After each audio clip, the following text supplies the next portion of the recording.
पुण्यातील एका रुग्णालयावर झालेल्या हल्ल्याच्या निषेधार्थ सध्या हडपसरमध्ये डॉक्टर्स एकवटलेले आहेत आणि त्यांनी हा सगळा मोर्चा काढलेला आहे। माझ्यासोबत काही डॉक्टर आहेत। डॉक्टरजी, काय मोर्चा काढलेला आहात आणि या हल्ल्याकडे तुम्ही कसं बघता?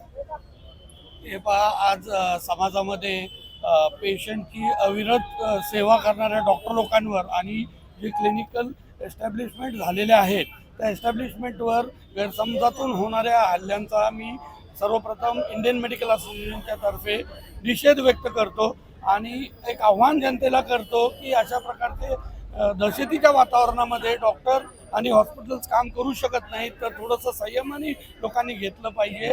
डॉक्टर आणि हॉस्पिटल स्टाफ हा सुरक्षित राहिला तरच बाकीच्या पेशंट्सला पण त्यांनी चांगल्या प्रकारचं एक उत्तम आरोग्य आम्ही देऊ शकतो। आणि हा जो हल्ला गैरसमजातून झाला असावा, जो सह्याद्री हॉस्पिटलमध्ये झाला आहे, त्याचा निषेध तर करायलाच पाहिजे। आणि या हल्ल्यासाठी कुठलाही राजकीय दबाव न घेता पोलिसनी याच्यावर ॲक्शन घेतली पाहिजे, त्या कल्प्रिट्सला अटक केली पाहिजे आणि लोकांमध्ये हा मेसेज गेला पाहिजे की हे अशा प्रकारचे हल्ले हे मेडिकल कम्युनिटी किंवा सरकारसुद्धा खपवून घेणार नाही।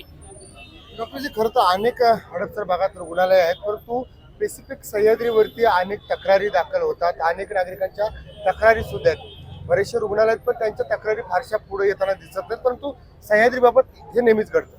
हे पहा, असं असतं की सह्याद्री हे टर्शरी सेंटर आहे, तिथं अत्यवस्थ असलेले रुग्ण तिथे घेऊन गेले जातात आणि त्यामध्ये थोडीशी मॉर्टॅलिटी ही जास्त असणारच आहे।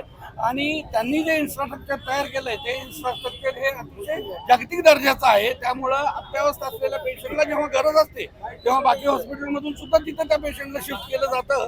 आणि मग ते जे म्हणजे ते जे काम करतात ते अतिशय क्रिटिकल पेशंटचं काम असतं, त्याच्यामुळं पेशंट बघावला जाऊ शकतो असा पेशंट, तर त्यामुळं थोडेसे हल्ल्याचे प्रकार वाढू शकतात। डॉक्टर शंतनू जगदाळे सुद्धा आहेत। डॉक्टरजी, काय सांगाल, अशा पद्धतीचे हल्ले होतात, पुढची तुमची काय दिशा असेल? माझी नागरिकांना एवढीच हे आहे, शेवटी डॉक्टर हा प्रत्येकाचा जीव वाचवण्यासाठी प्रयत्न करतो।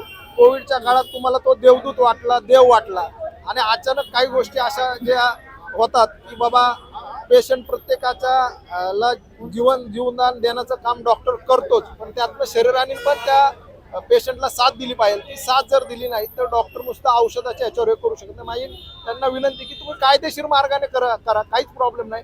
आमच्यातले डॉक्टर जर दोषी असतील तर कायद्यानुसार त्यांच्यावर जी कारवाई होईल ती आम्हाला मान्य राहील। या बाबतीत मी एवढंच म्हणेल की इंडियन मेडिकल असोसिएशनचे प्रेसिडेंट डॉक्टर सुनील लेंगे या ठिकाणी आहेत आणि सर्व संघटनांचे पदाधिकारी या ठिकाणी आहेत आणि ह्या घटनेचा आम्ही तीव्र शब्दामध्ये या ठिकाणी निषेध करतो।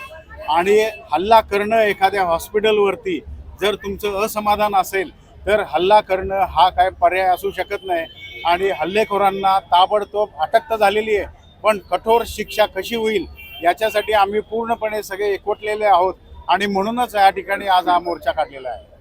डॉक्टरांच्या हल्ल्यासंदर्भातील कायदे आहेत, परंतु प्रभावी अंमलबजावणी या संदर्भात होती का? डॉक्टरांच्या बाबतीत अनेक वेळा हल्ले होताना आपण पाहिलेले आहेत, अधिवेशनामध्ये सुद्धा याबाबतच्या चर्चा झाल्या, परंतु अंमलबजावणी या कायद्याची होती का? हेच आम्हाला महत्त्वासाठी आम्हाला इथं एकत्र आम्ही एवढ्यासाठी आलोय की हिंसा हा त्याच्यावरचा पर्याय नाहीये आणि जे काही कायदे झालेत ते कायद्यांची अंमलबजावणी व्हायला पाहिजे हे सांगण्यासाठीच आम्ही इथं एकीने आलेलो आहोत आणि तरच आम्ही दहशतीखाली काम न करता चांगलं काम करू शकू।